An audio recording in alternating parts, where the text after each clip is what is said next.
Cuando hice público en las redes sociales el título del sermón de hoy, muchas personas me han mandado mensajes raros.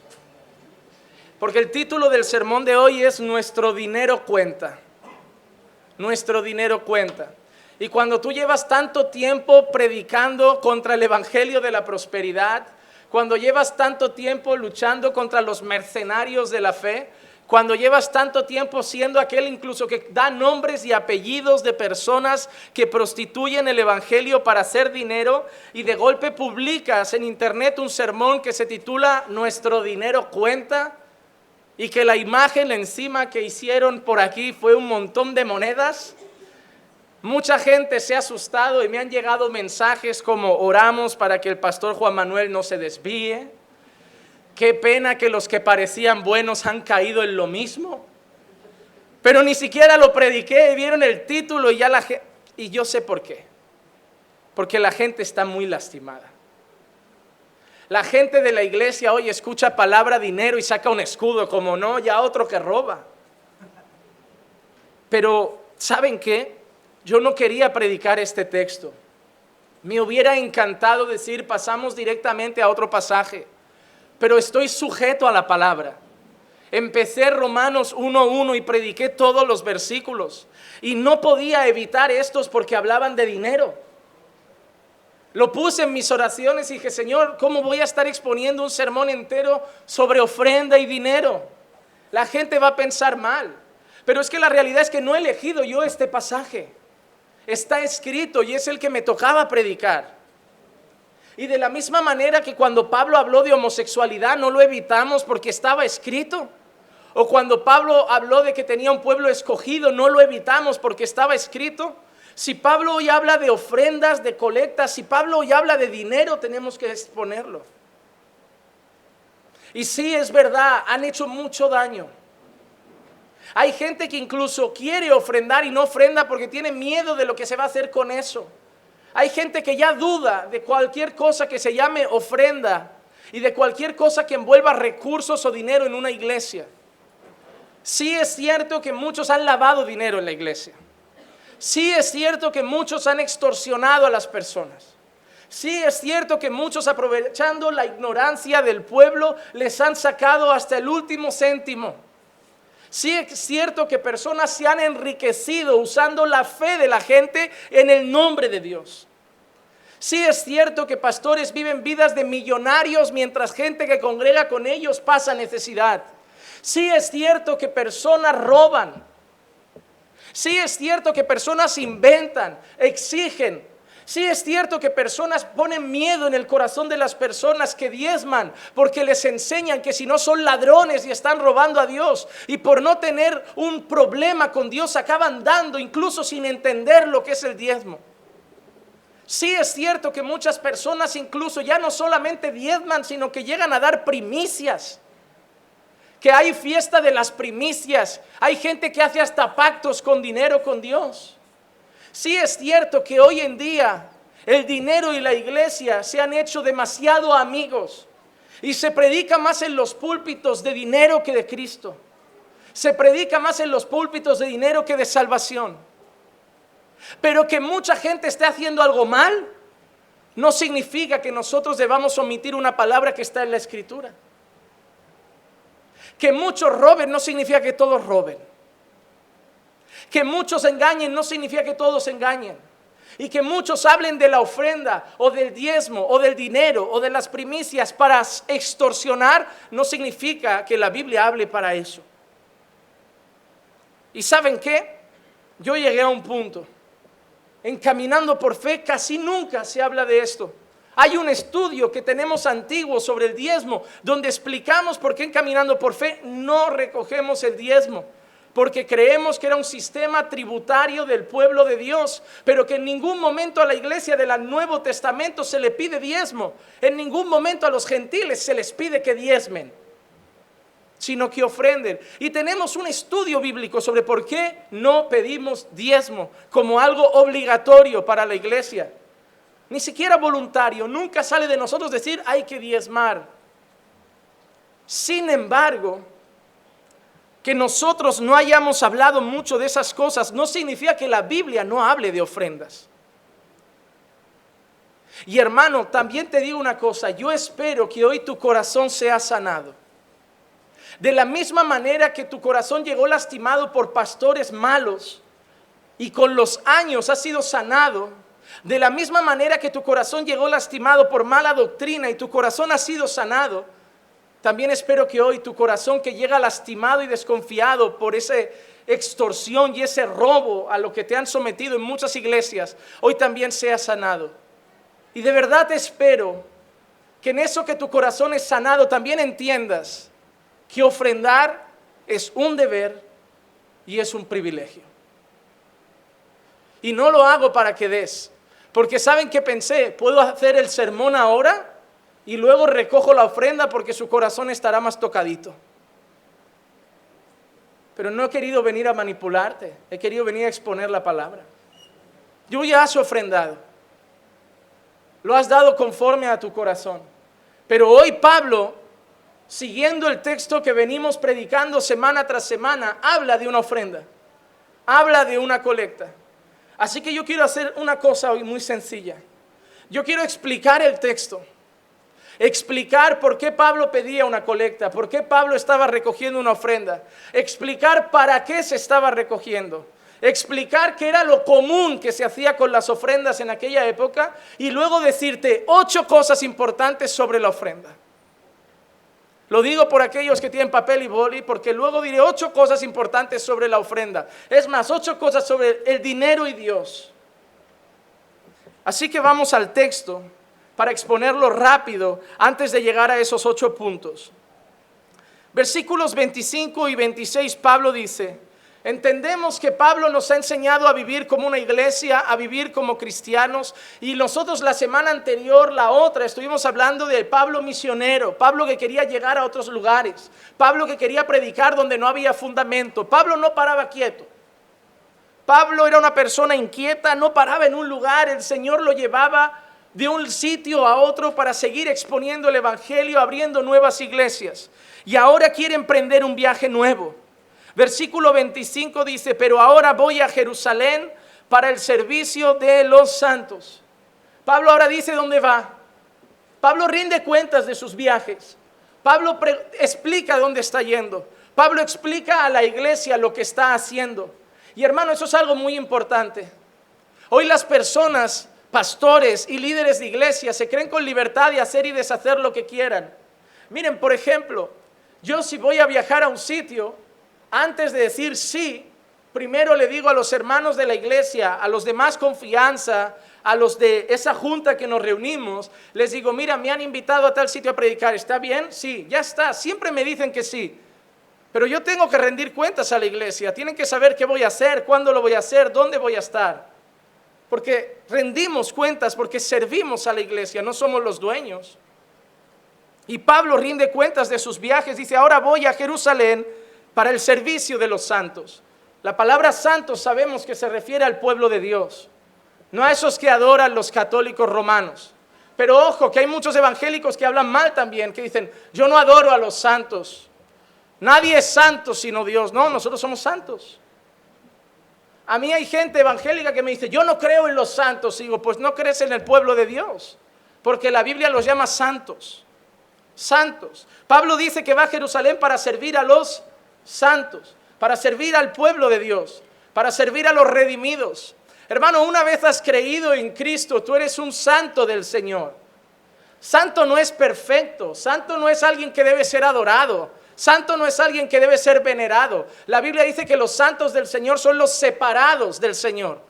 Somos un pueblo santo, un pueblo cortado, separado. Pertenecemos al Señor. Nos ha sacado de las tinieblas y nos ha santificado. Nos ha separado y nos ha llevado a la luz. Somos los santos de Cristo. Y Pablo dice que va a Jerusalén para servir a los santos. ¿Por qué va allí? Porque Macedonia y Acaya, unas ciudades de por ahí vecinas, han tenido a bien, es decir, han decidido, han querido hacer de corazón, han tomado la decisión de hacer una colecta para los pobres de entre los santos que están en Jerusalén. Primera cosa, La iglesia desde el principio ha cuidado de los necesitados. La iglesia necesita dinero.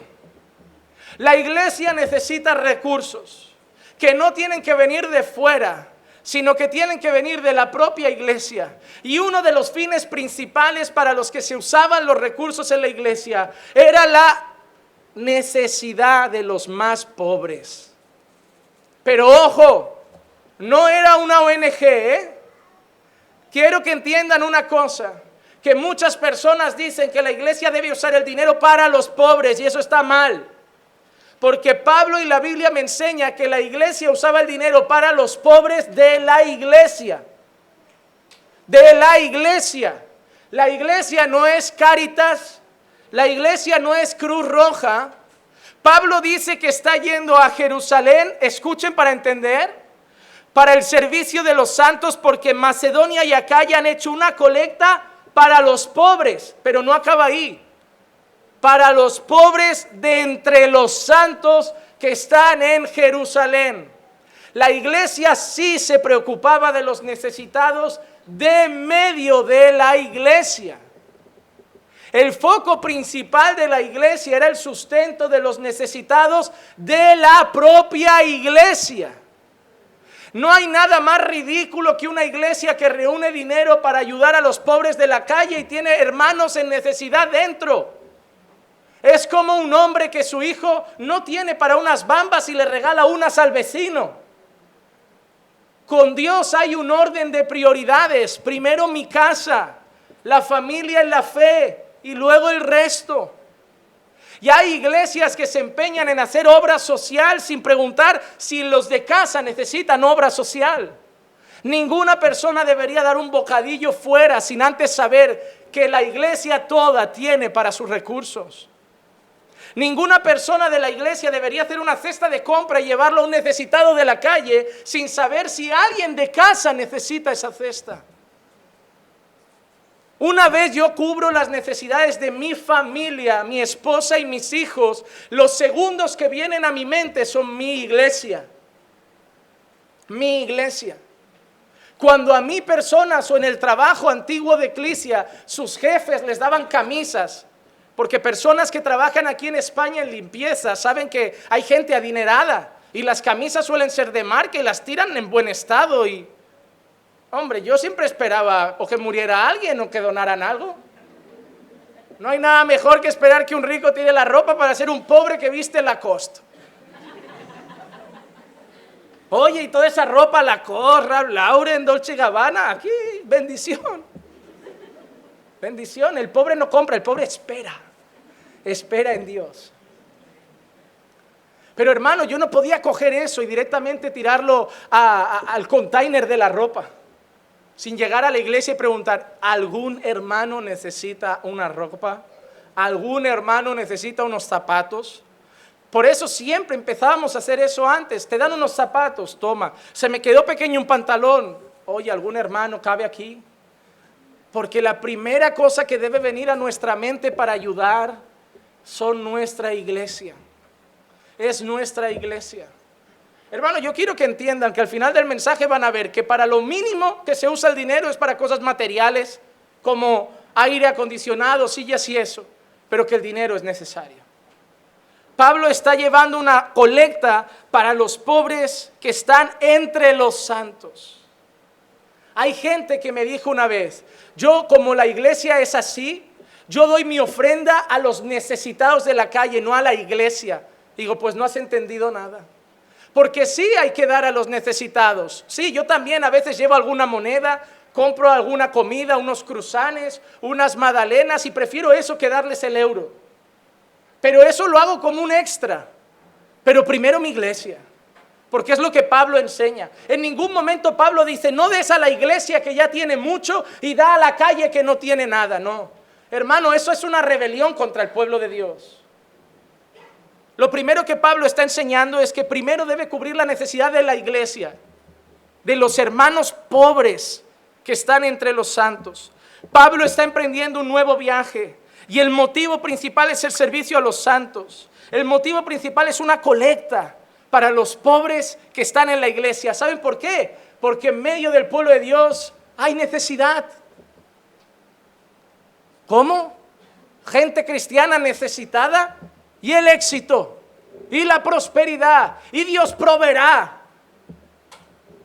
Pues sí, toda la historia en medio del pueblo de Dios ha habido necesidad. Toda la historia en medio del pueblo de Dios ha habido gente con más y menos recursos. Ese evangelio de Dios te dará dinero, Dios te dará trabajo, Dios te dará riquezas, es falso. Ese evangelio de un creyente no pasa necesidad, es falso. Ese evangelio de un creyente no tiene problemas económicos, es falso. Ese evangelio de pasar problemas económicos es una maldición, es falso. Ese evangelio del creyente no tiene necesidad, es falso.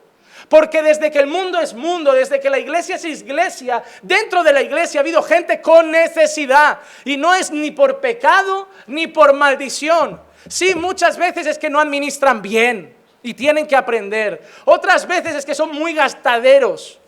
Y a esos es bueno dejarles pasar hambre un tiempo para aprender también. Pero también hay gente que la vida los lleva a perder empleos. Que la vida los ha llevado a situaciones de guerra, o ha venido un huracán, o ha pasado algo difícil en la ciudad y esas personas han perdido casa, han perdido coche, han perdido trabajo, se han perdido en la habitación de un hermano, en un albergue.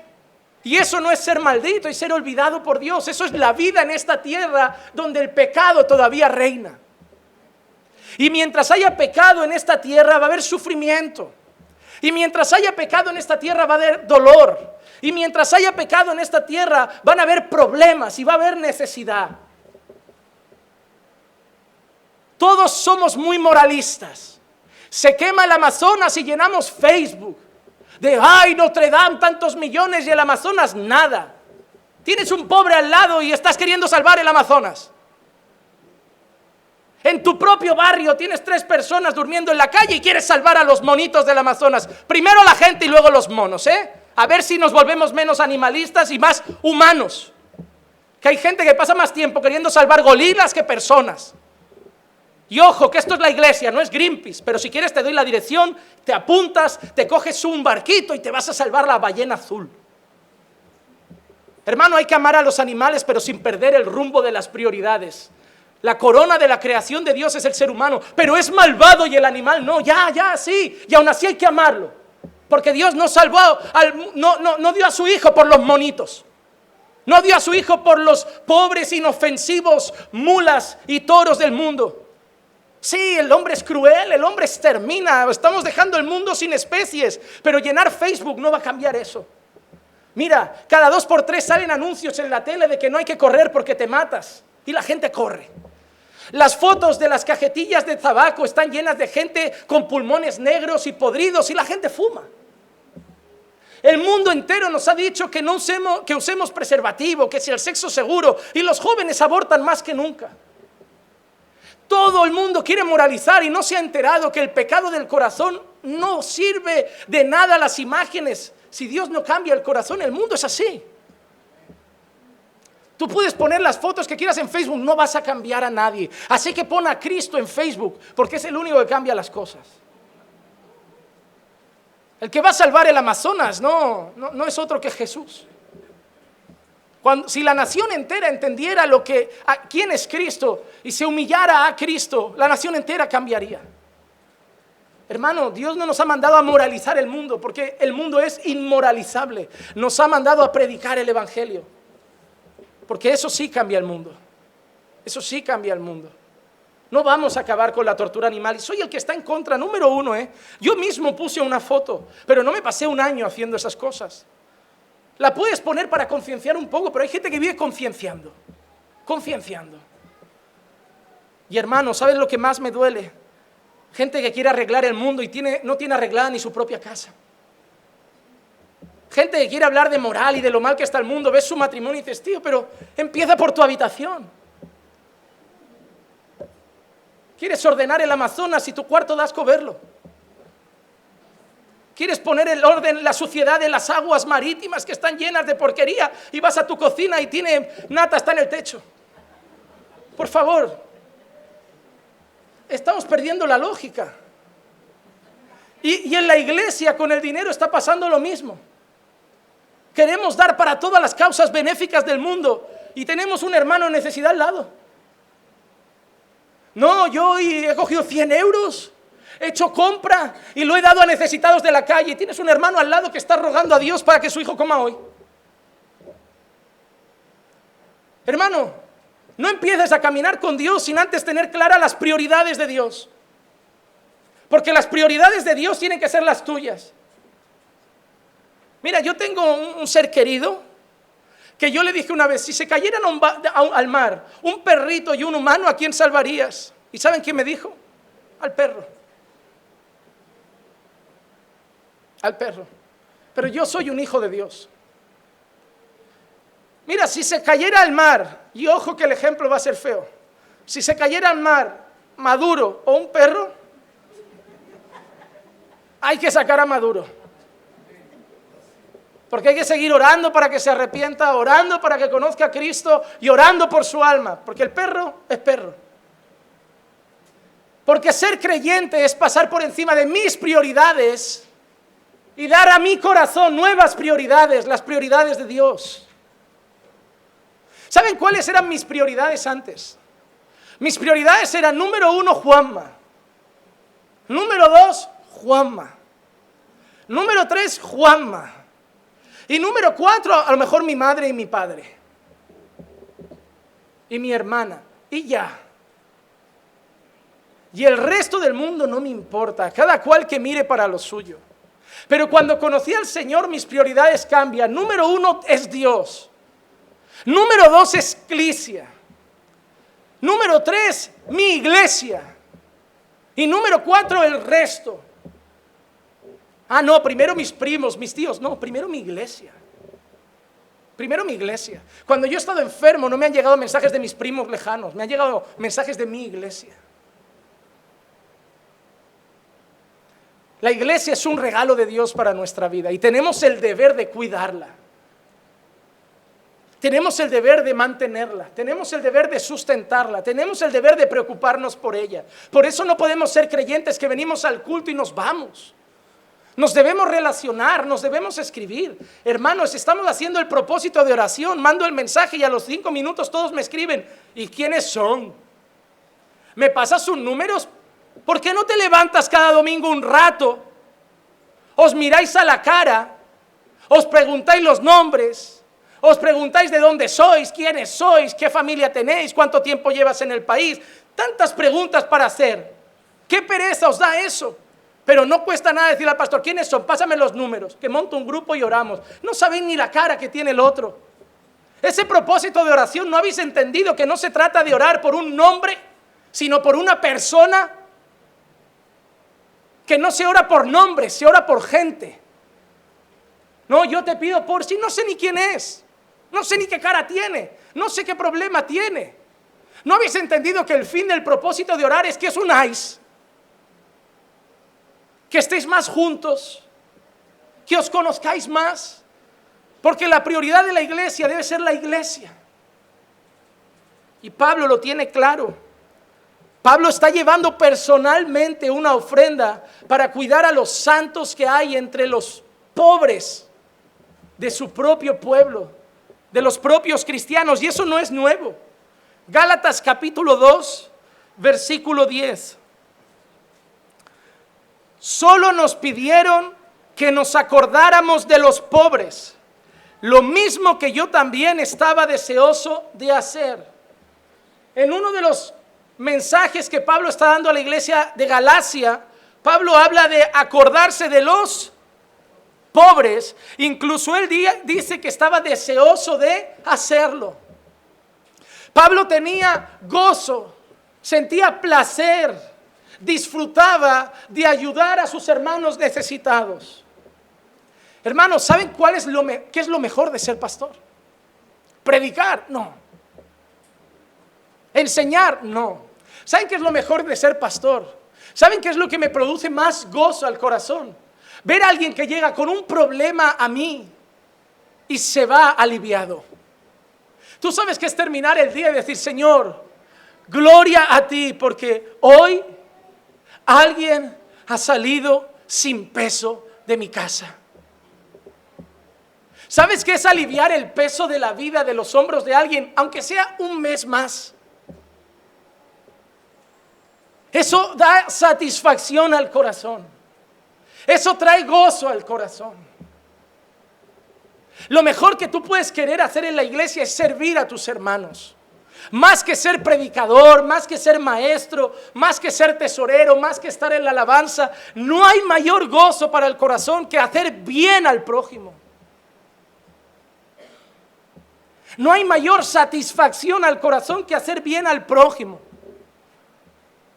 Hay gente en el mundo que en vez de hacerlo para la gloria de Dios, lo hace para su propio bien. En el mundo te vas a encontrar personas que hacen obras de caridad y te dicen que lo hacen porque les sienta bien. Hay gente que cuando ayuda a los demás se siente realizada. Hay gente que cuando ayuda a los demás se siente bien consigo mismo. Le hace un bien a otro y se hace un bien a sí mismo. Pero la motivación nuestra no debe ser nuestro propio corazón, sino que Dios sea glorificado. Que Dios sea glorificado.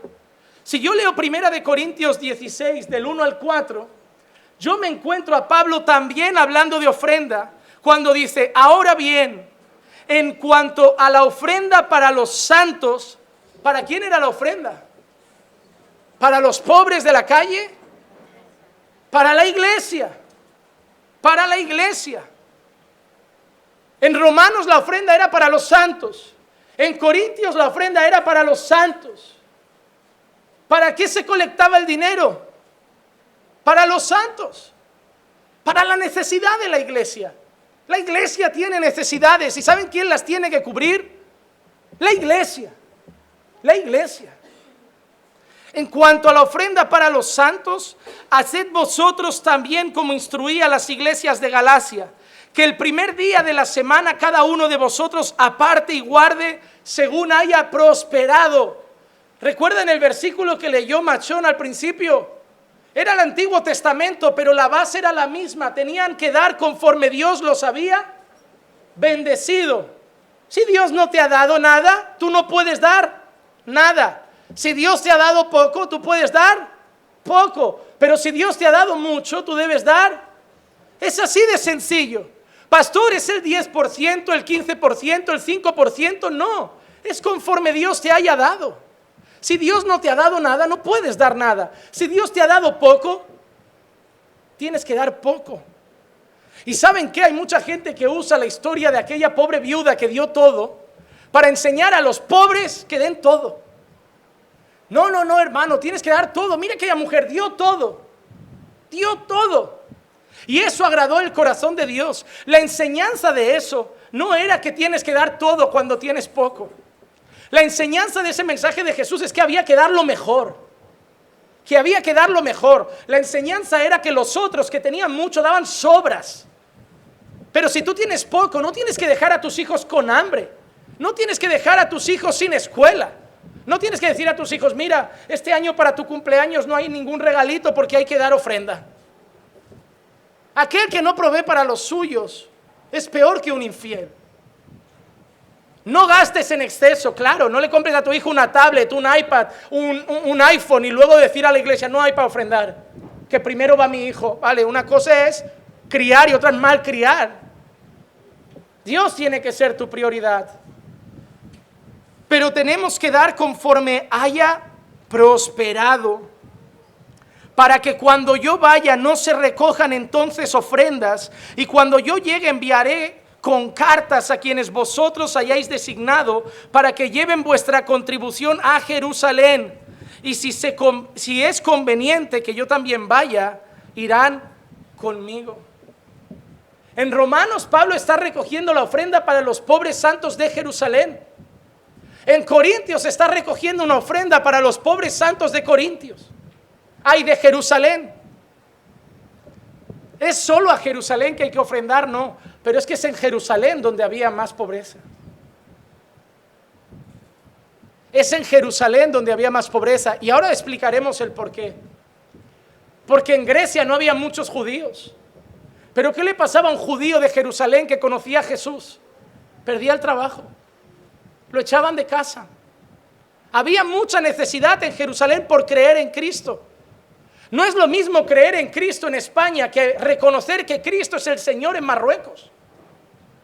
No es lo mismo reconocer que Jesús es el Señor en Perú que reconocer que Jesús es el Señor en Dubái, donde te puede costar la cabeza decir eso,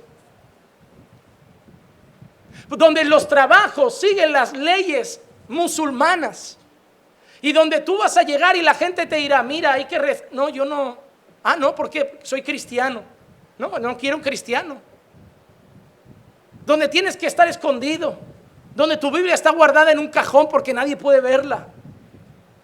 Había lugares donde ser cristiano era difícil y había más pobreza. Pero lo primero que estamos viendo aquí es que Pablo está emprendiendo un viaje porque ha recolectado de Macedonia y de Acaya una ofrenda para los necesitados de Jerusalén. Porque Pablo había entendido desde el principio que en la iglesia no pueden haber necesitados. La necesidad puede llegar a un hermano de la iglesia, pero la iglesia no encuentra paz si ve al hermano necesitado. Y la iglesia se mueve para acabar con la necesidad del hermano. Y ojo, que no estoy fomentando la pereza, porque la misma Biblia también dice que el que no trabaje, que no coma. Porque hay mucho cara dura que gasta el dinero súper mal y luego pide dinero cuando no tiene. Y eso la iglesia no. Mira, la iglesia no debe sustentar vagos. La iglesia no debe sustentar derrochadores. La iglesia no debe sustentar malos administradores. La iglesia no debe sustentar gente materialista que gasta y luego vive pidiendo. La iglesia debe sustentar al que realmente pasa necesidad. Una cosa es que te quedes enfermo y te quiten el trabajo. Una cosa es que te quiten el trabajo de la noche a la mañana. Y otra cosa es que vivas un año sin encontrar trabajo, cuando gente en ese año ha encontrado 4 o 5. Una cosa es, hago todo lo posible, pero no encuentro nada. No te veo cogiendo cartones en la basura, no te veo recogiendo chatarra, te veo en casa echando currículums por internet. Y a esa gente la iglesia no hay que soltarle ni un duro. Porque hermano, si no eres suficiente humilde para recoger chatarra, para recoger cartón y llevar unos euros a casa, no seas tan humilde como para pedir dinero prestado. Si no te puedes manchar las manos para trabajar, no te manches las manos para pedir. La iglesia no sustenta vagos. La iglesia sustenta gente que está en apuros. Gente que lo está pasando mal.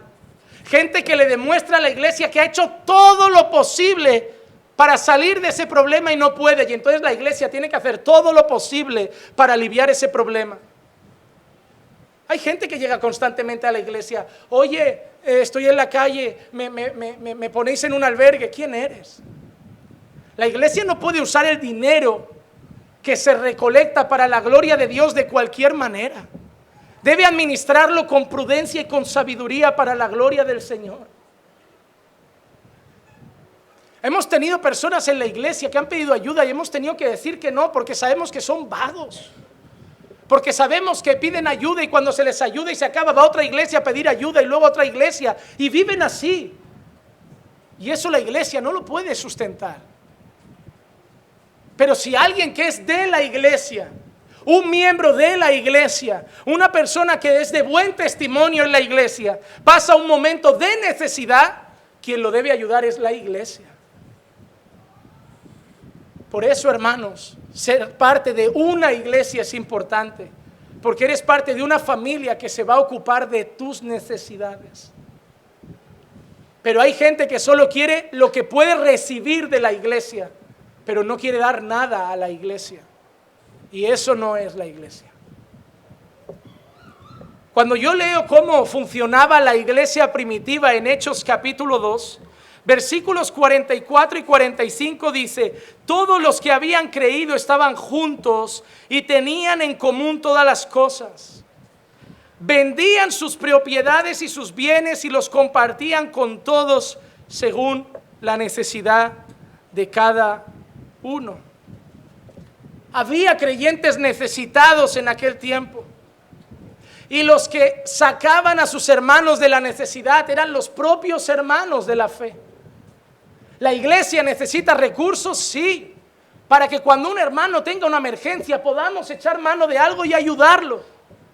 No solamente para poner luces, no para poner aire, no para comprar un proyector más grande o para traer un famoso predicador, para cuidar la necesidad de los hermanos. Para cuidar la necesidad de los hermanos.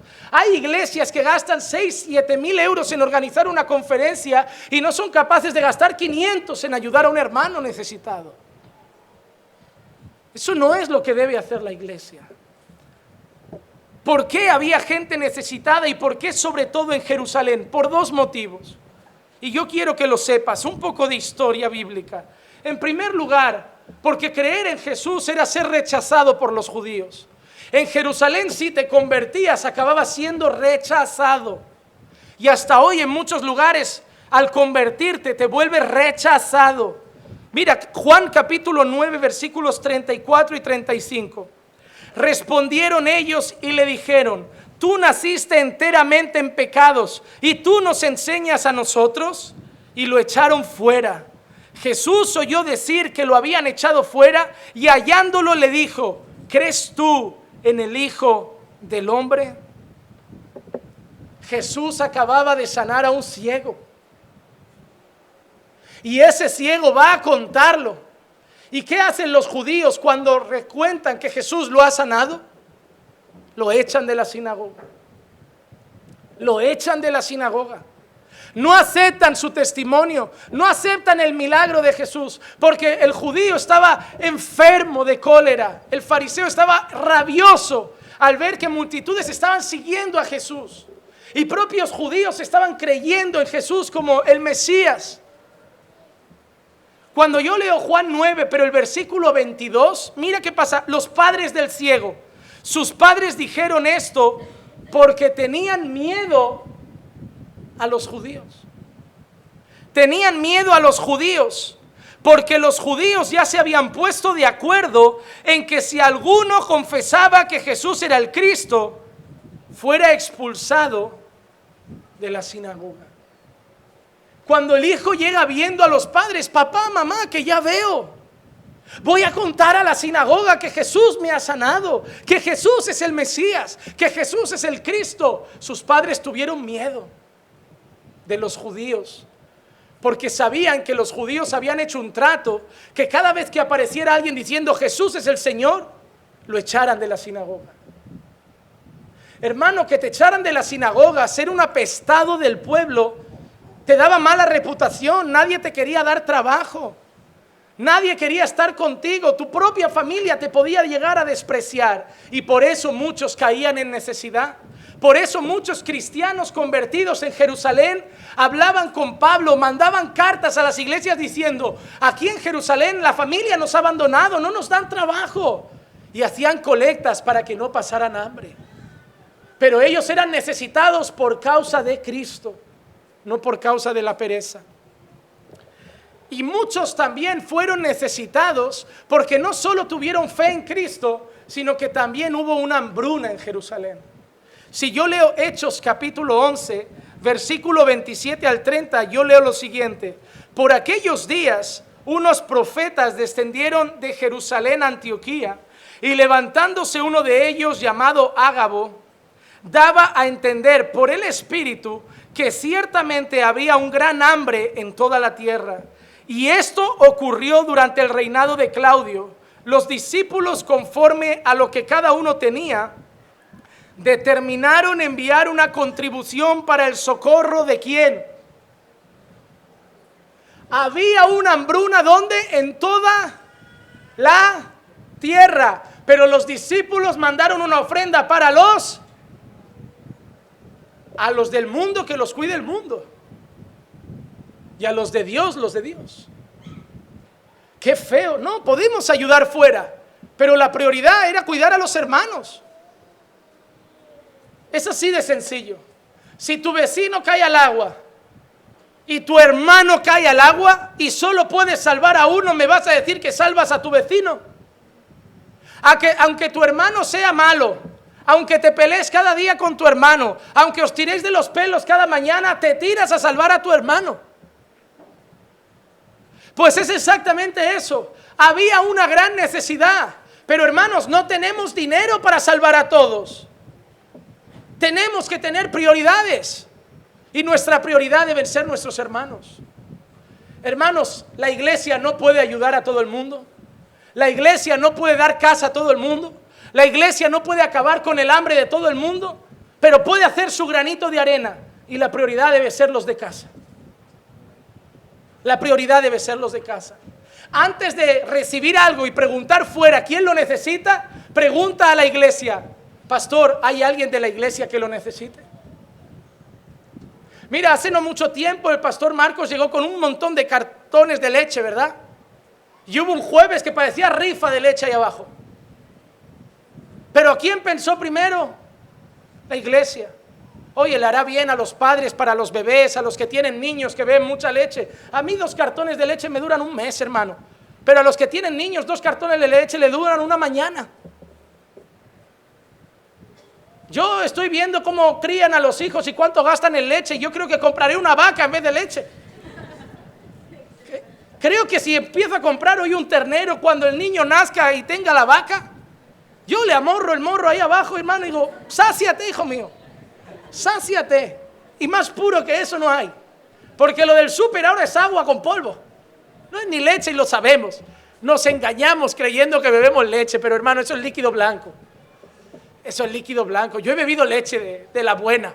Leche con su natita, leche calentita, de esa que ni has servido tú, recién salía de la mula. Hermano, de la mula no, de la vaca, perdón. De la mula no. Pero hermano, lo de hoy no es leche. Hermano, un punto aparte. Si tú vas al súper, sabes que el tomate no es tomate, el pollo no es pollo, la leche no es leche. Y empiezo a pensar que el agua no es agua. Yo por eso no bebo agua. Desconfío. Sabe raro. Pero hermano, había necesidad. Y los discípulos, conforme a lo que cada uno tenía. Hermano, no podemos dar de lo que no tenemos. A veces alguien nos pide ayuda y hay que decir que no. Y hay gente que quiere quitar de lo que no tiene para darle a otro. Hermano, yo sé que duele a veces decir que no, pero si no tienes, no puedes. Los discípulos ayudaban conforme cada uno. Mira, a lo mejor tú me vienes a pedir algo y te digo: mira, hermano, yo tengo 5 euros. Pero a lo mejor hay otro hermano que gana 3,000 al mes, te puede decir: mira, yo tengo 200. Lo importante es que la iglesia se ayude, no cuánto da cada uno.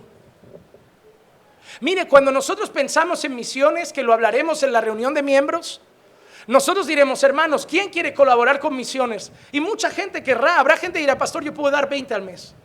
Y habrá gente que dirá: pastor, yo puedo dar 2 al mes. Y habrá gente que dirá: pastor, yo puedo dar 5 al mes. Pero tus 20, tus 5, tus 2, tu 1, tus 50 céntimos, al final tendremos a lo mejor 300 al mes y podremos ayudar a algún misionero. Lo importante no es individualmente lo que hacemos. Lo importante es lo que sumamos en colectivo. Hermano, la iglesia no es lo que tú y yo tenemos individualmente. La iglesia es lo que tú y yo somos juntos.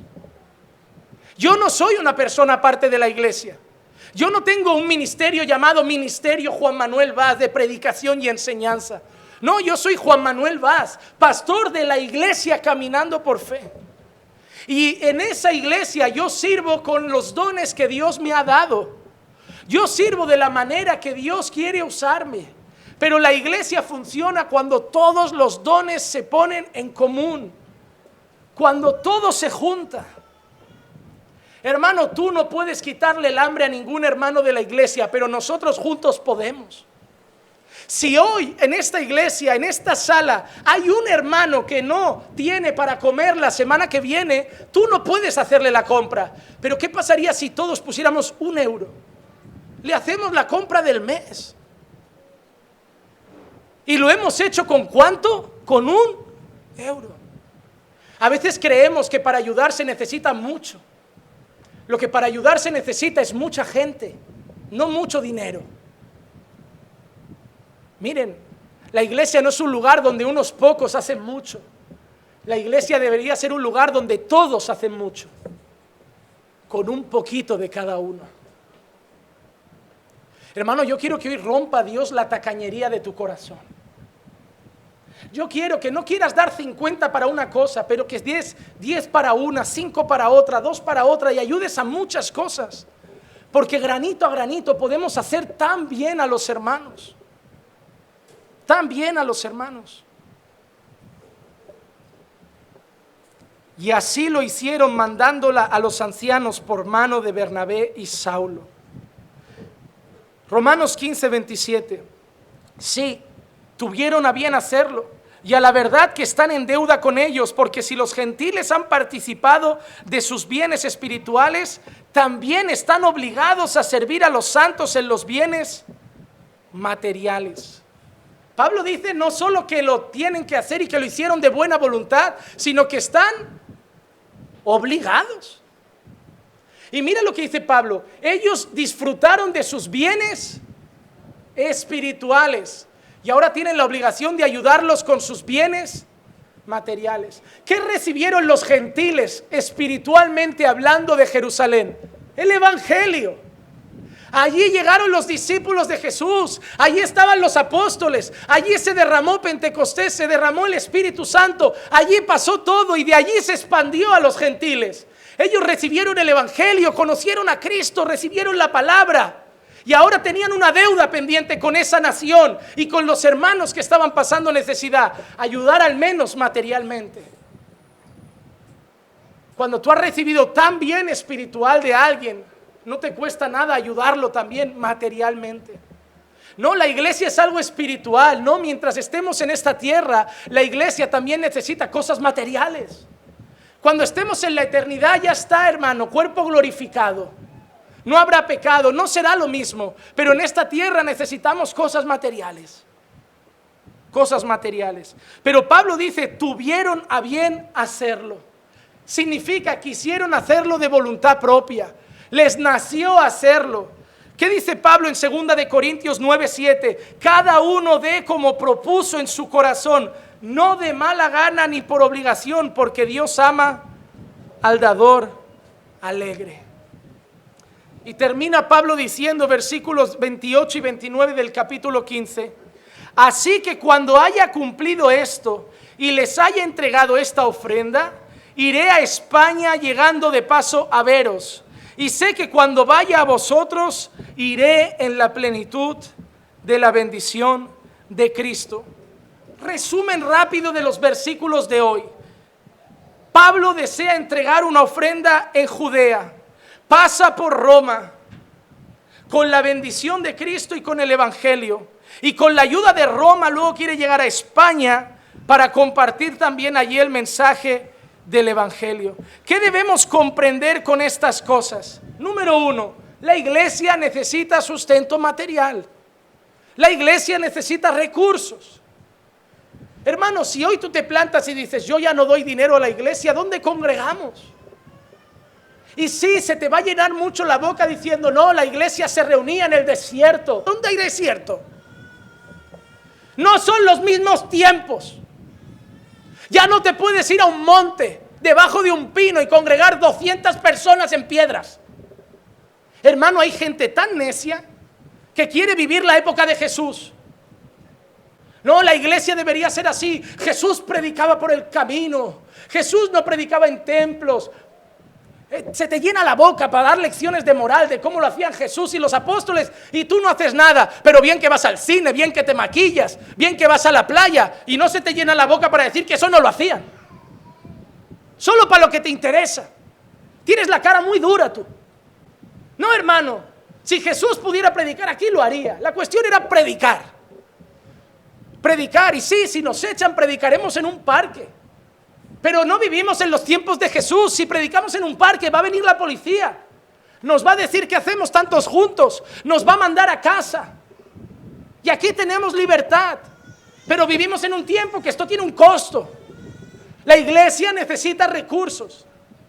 Porque a ti te gusta llamar y decir, pastor, necesito verlo. Y te gusta que el pastor te diga, vale, quedamos. Pero si no hay un pastor sustentado, el pastor te va a decir, no puedo. ¿Yo para qué quiero un pastor si nunca está disponible? ¿Quieres que esté disponible? Susténtalo. Porque hay gente que quiere que el pastor trabaje de 8 a 8 de la noche y de 8 de la noche a las 4 de la madrugada esté para vosotros, y que su familia se muera, y que sus hijos no tengan padre, y que su mujer no tenga esposo, y por eso a los 30 años los pastores están petando de infarto y de cosas por iglesias egoístas. No, yo quiero que mi pastor esté. Yo quiero que mi pastor pueda estudiar la palabra. Hermano, si tu pastor está de 8 a 8 trabajando, te pregunto yo, ¿a qué hora se prepara el sermón? ¿Sabes qué hace un pastor que trabaja de 8 a 8? Se baja el sermón de internet. O predica una chapuza. Pero tú quieres recibir. A todos os gusta venir a la iglesia y aprender y ser edificados y decir, wow, ¿cómo estamos aprendiendo? Cuando vas a la universidad, el profesor no ha estudiado años, dedica horas al estudio, pero alimenta tu conocimiento. Y eso es lo que tú quieres de un pastor, requiere horas. Tú quieres un pastor que se levante por la mañana a las 8 y que esas 8 horas no las pase en el mundo, sino que las pase en la Biblia. Para que cuando hable la Biblia y no hable chorradas. Y no hable, no, lo que el Espíritu me vaya revelando, voy diciendo. Yo abro la boca y Él pone la palabra. No, y quieres que un pastor tenga tiempo. Y lo bueno de tener un pastor es que si tienes una emergencia a la 1 de la mañana, el pastor le da igual irse a dormir a las 3, porque él está para eso. Pero si tu pastor trabaja, te va a decir, hermano, lo siento, te vas a tener que divorciar, no te puedo atender, o vas a tener que ir a buscar a tu hija al monte tú solo, porque yo no puedo atenderte, porque yo mañana madrugo. Tienes que entender que un pastor es un trabajo. Hermano, Jesús, ¿de qué comía? Sus 3 años y medio de ministerio, Jesús, ¿de qué comía? Él era trabajador, era carpintero. Después de ser bautizado en el Jordán y empezar su ministerio, no volvió a la carpintería. Jesús fue sustentado. ¿Recuerdan todos esos pasajes que dice, y muchas mujeres lo seguían? Jesús no lavó un plato. Y las mujeres no estarían diciendo que eso es machismo. Jesús es machista, nosotros aquí preparándole la cama, la comida. Ellas no sentían machismo, ellas sentían que Jesús tenía una obligación, predicar todo el día, y que era un gozo y un privilegio después de que hubiera estado predicando todo el día, servirle un plato de arroz y una torta de pan. Porque da rabia sustentar un vago, pero da gozo poner un plato de comida a alguien que lleva todo el día trabajando. Una mujer le da rabia saber que el marido está en la calle y hay que hacerle la cena.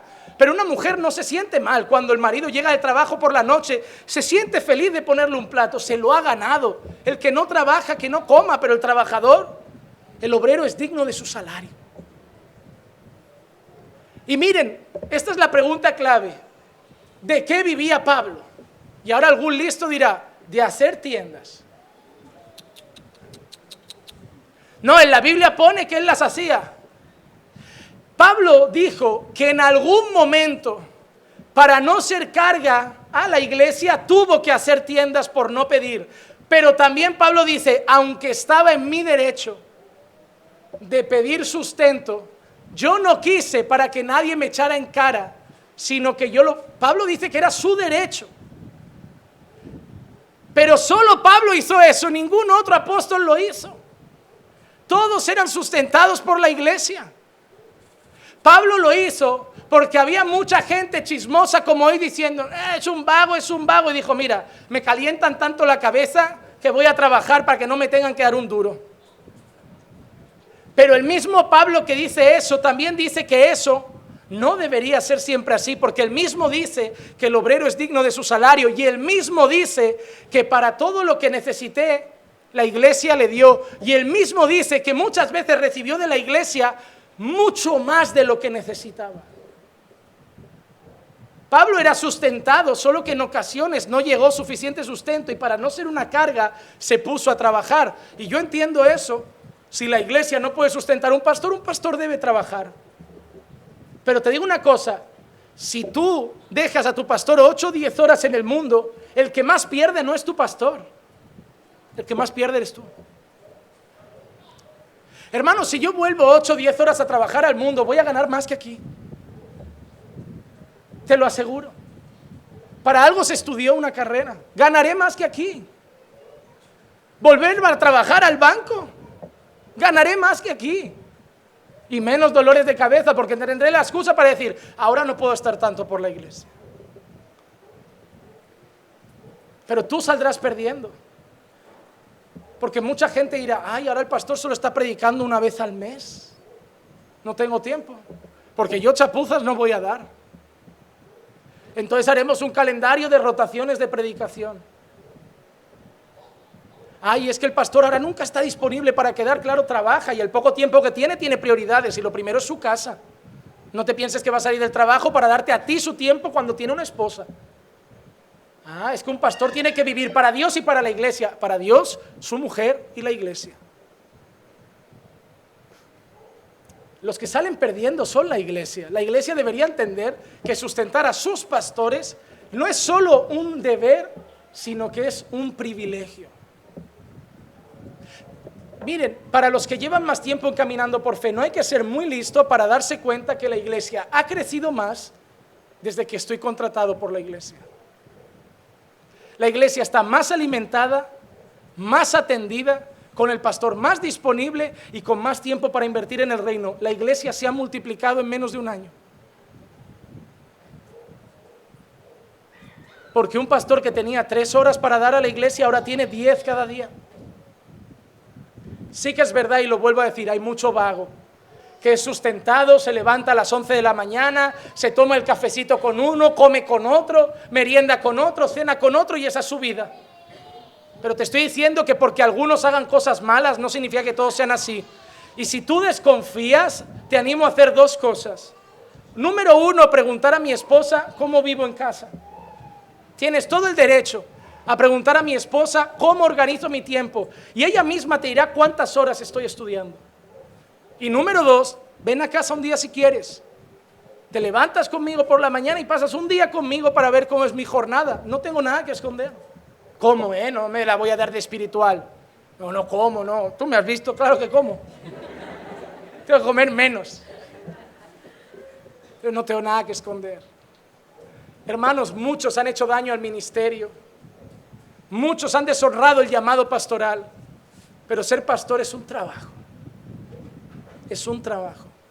Y es un trabajo muy importante porque el médico cuida cuerpos. El profesor cuida cabezas. El arquitecto hace edificios.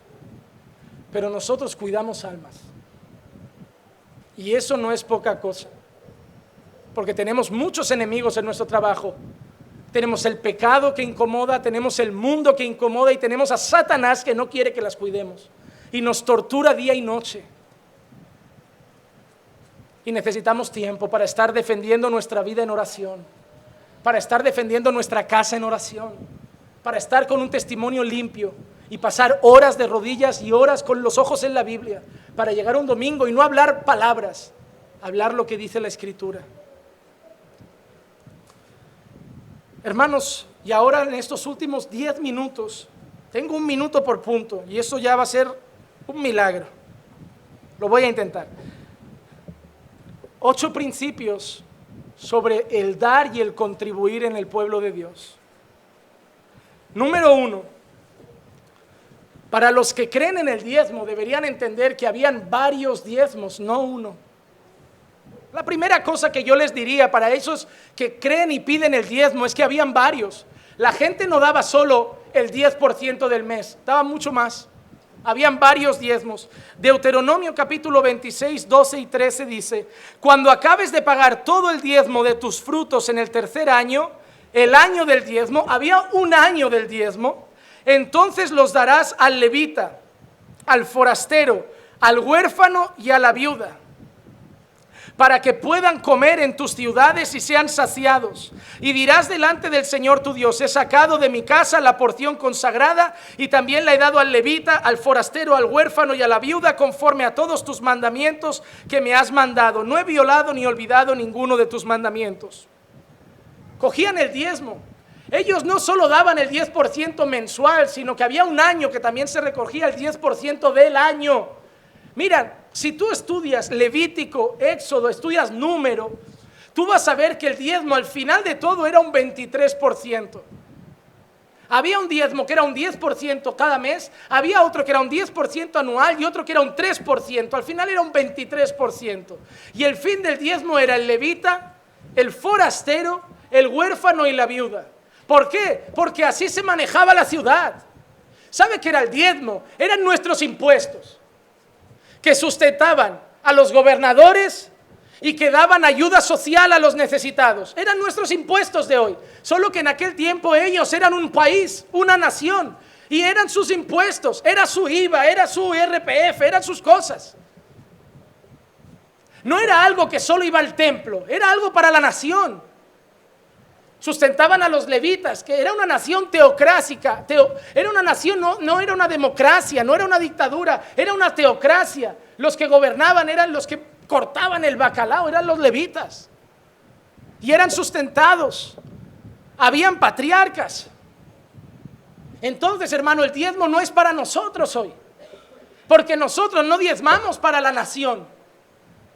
Mira, la única vez que vas a ver el diezmo en el Nuevo Testamento, y sí, me podrás venir con lo de Melquisedec, pero no va a colar, es una vez que Jesús le dice a unos hombres: diezmáis la menta y el eneldo, pero no practicáis la justicia y la misericordia. Y los pastores te dirán que Jesús dijo: haced esto sin dejar de hacer aquello. Pero ¿a quién se lo estaba diciendo? ¿A un griego, a un gentil? No, se lo está diciendo a un judío, que su norma principal era diezmar. Jesús no le dijo a ningún judío: come cerdo. Jesús no le dijo a ningún judío: deja de guardar el sábado. Jesús nunca le diría a un judío: rompe la ley. Jesús solo decía que Él era el Cristo, porque bastaba con eso.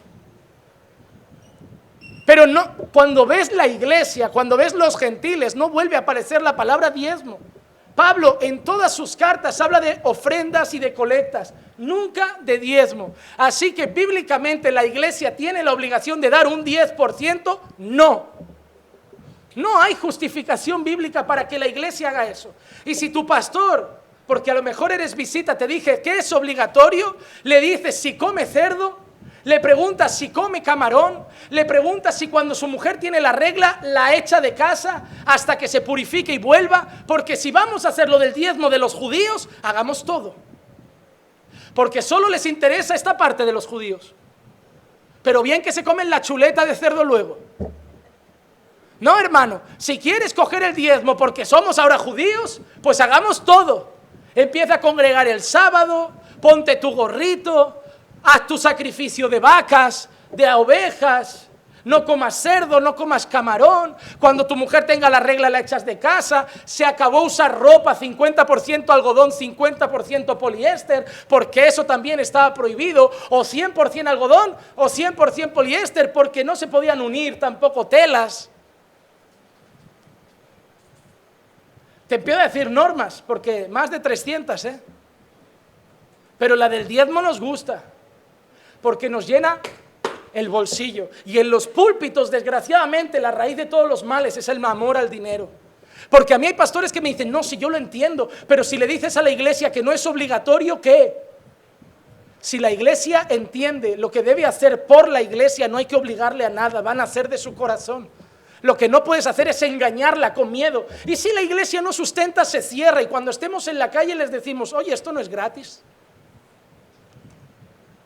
La iglesia debe dar, no el 10, el 20, el 30, el 40. La iglesia debe dar lo que nazca en su corazón. Y debe darlo porque quiere, no porque debe, sino por un privilegio de dar a Dios. Segundo punto. Dar es un privilegio, porque no le estoy haciendo un favor a nadie, porque todo es de Dios. Hay gente que dice: el 10% le corresponde a Dios. No, el 100% es de Dios. Hermano, tu coche es el coche que Dios te ha dado. Tu casa es la casa que Dios te ha dado. Tu comida es la comida que Dios te ha dado. Tu familia es la familia que Dios te ha dado. Todo lo que tenemos es bendición de Dios. Todo lo que tenemos, y el mismo que da lo quita. Primera de Crónicas 29:14. Pero ¿quién soy yo y quién es mi pueblo para que podamos ofrecer tan generosamente todo esto? Porque de ti proceden todas las cosas. y de lo recibido de tu mano te damos. Ellos dan de lo recibido de su mano. Hermano, tú no le estás dando a Dios, tú le estás devolviendo a Dios. Y es más, tú no le estás dando a Dios, tú le estás dando a su pueblo. Dios no necesita tu dinero, pero su pueblo sí. El misionero tiene que comer, la casa del misionero, los niños del misionero tienen que ir al colegio, los hijos del pastor tienen que ir a la escuela, los hijos de los siervos del Señor que están 24 horas viviendo para atenderos tienen que comer. Esa gente necesita una vida. Tú te vas al McDonald's al salir, el siervo que está para cuidarte tiene derecho a poder ir con su familia. Que hay gente que vive su vida y da como calderilla, toma, para que llegues a fin de mes. No. Mira, ¿saben qué? Una vez me preguntaron cuánto debe ganar un pastor. ¿Y saben qué creo? La Biblia no dice cuánto. Pero ¿saben qué creo? Que un pastor debe ganar ni tanto como para llevar una vida superior a la media de su iglesia. No creo que un pastor deba andar con un Bentley en una mansión y comiendo en restaurantes de lujo si su iglesia no puede. Pero no creo que un pastor deba estar mendigando a una iglesia. Creo que si la iglesia tiene para poder ir alguna vez a comer fuera y irse de vacaciones, el pastor debe tener lo mismo, para que toda la iglesia tenga una condición similar. Porque no es lo mismo el salario de un pastor en Barcelona que el salario de un pastor en Puerto Rico, que el salario de un pastor en la India, que un pastor en Cuba con 400 va servido, pero un pastor en Barcelona con 1.000 euros no paga apenas ni el alquiler. Hermano, si tú le das a tu pastor 1.200 euros y esperas que pague el alquiler, el agua, la luz, el gas, que vaya a visitarte en coche, que sus hijos coman, vayan a la escuela, ¿tú qué quieres que haga con 1.200 euros? ¿Apostarlo? ¿A carreras? ¿A ver si gana? La iglesia debe pensar eso. El pastor no debería exigir, porque la iglesia que realmente escribe diciendo pastor te amamos, es la iglesia que debería decir el pastor no debe pasar necesidad, no debe ser rico, pero no debe mendigar, debe estar tranquilo. Yo creo que eso es lo que debería tener un pastor. Tercer punto, dar, ofrendar es parte de nuestra adoración. Lucas 21, 3, 4, y dijo, en verdad os digo que esta viuda tan pobre echó más que todos ellos, porque todos ellos echaron en la ofrenda de lo que les sobraba, pero ella de su pobreza echó todo lo que tenía para vivir. Jesús no está enseñando de cantidades, Jesús está enseñando de corazón. Dar es un acto de alabanza, dar es un acto de adoración. Si tú llegas aquí y solo dejas 1 euro, porque es lo que tienes, está muy bien. Pero si llegas aquí y dejas 1 euro porque es lo que te ha traído hoy en el bolsillo y te sobra, no está bien. No se trata de cuánto echas, se trata de la actitud. Hermano, ¿sabes qué?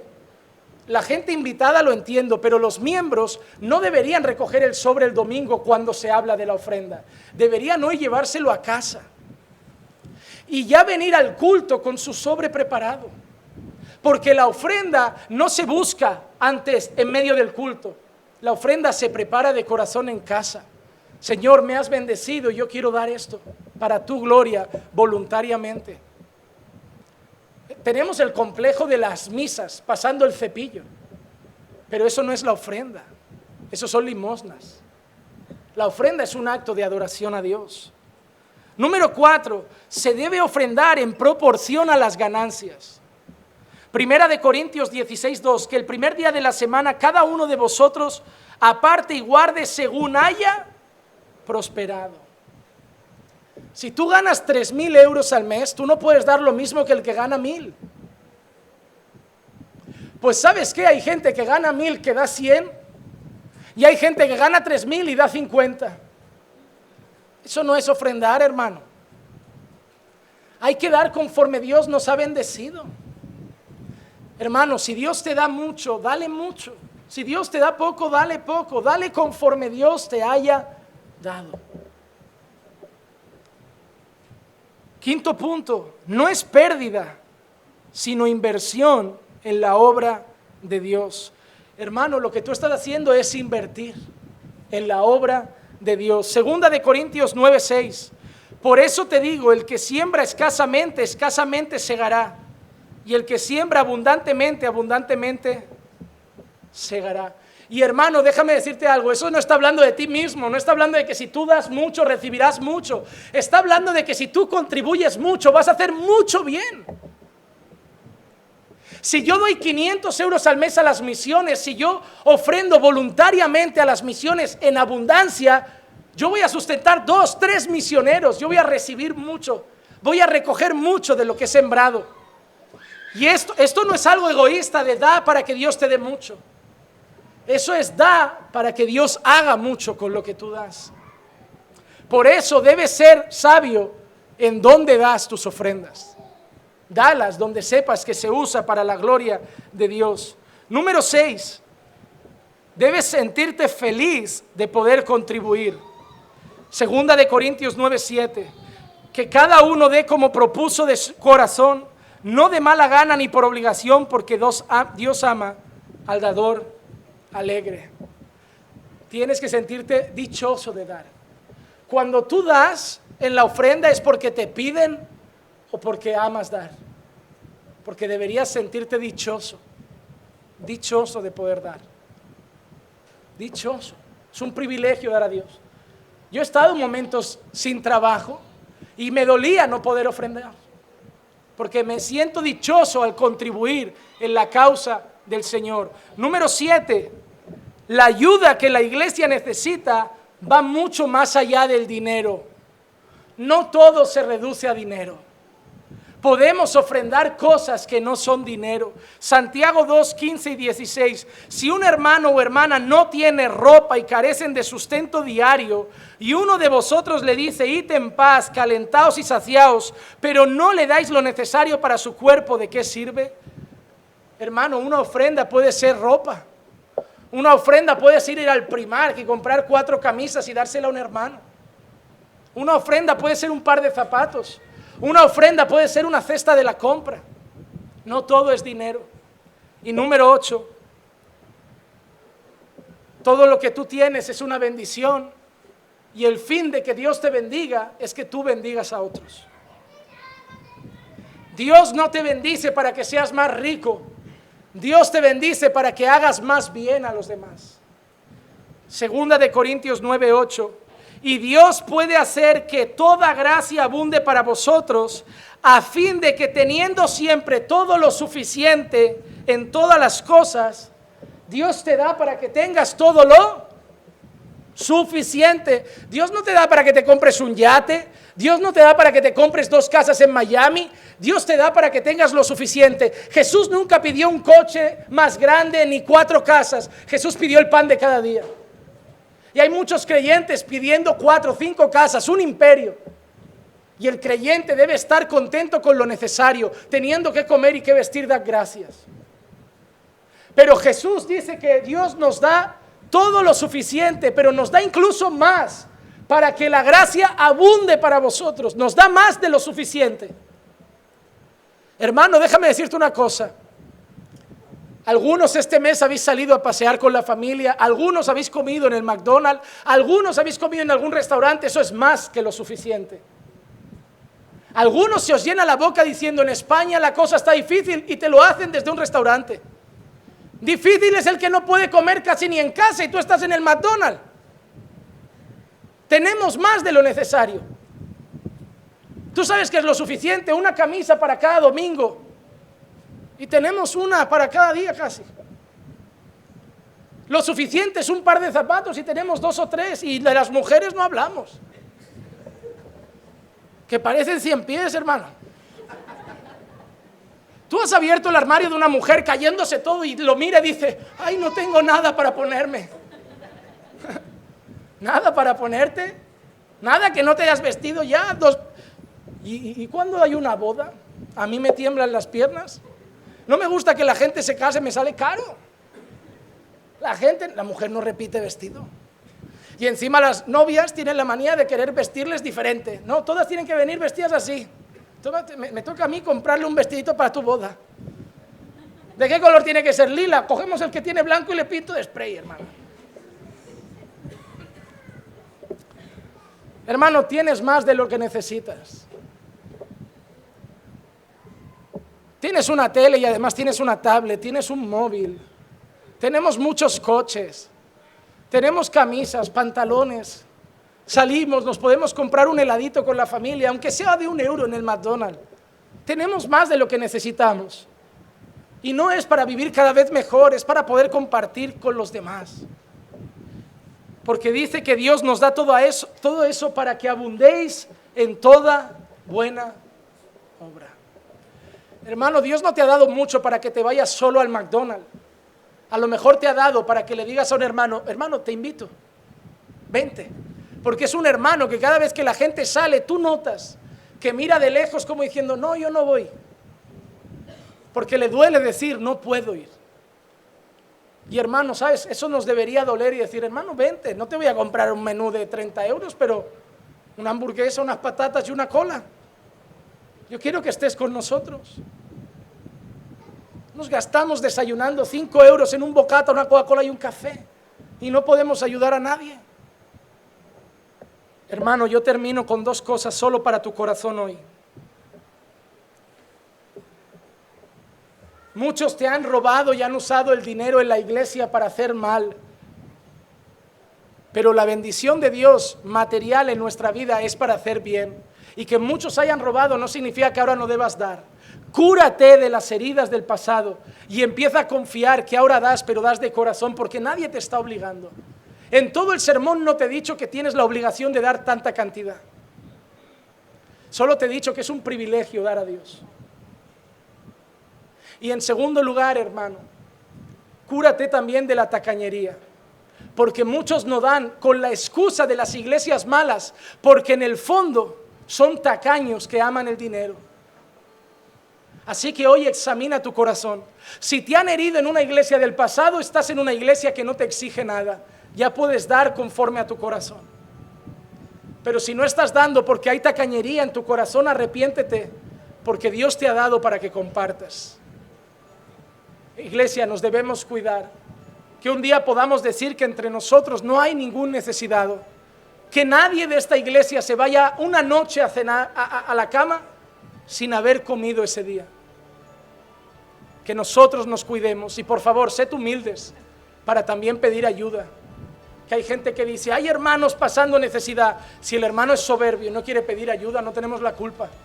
Tampoco somos mediums que adivinamos cómo estáis en casa. Hermano, aquí no hay reputación que cuidar. Si no comes, pide comida. Si no tienes ropa, pide una camisa. Y busca gente como tu pastor que se ha puesto gordito y tiene un montón de camisas en el armario que nunca más va a entrar dentro. Son buenas, ¿eh? Hermano, Dios te ha bendecido para bendecir a otros. Espero que hoy hablar de dinero no haya sonado muy prosperidad, porque solo hemos dicho lo que la Biblia dice. Dios te da para que des. Dios no te quiere hacer rico. Dios quiere que cuides a tus hermanos. Vamos a orar.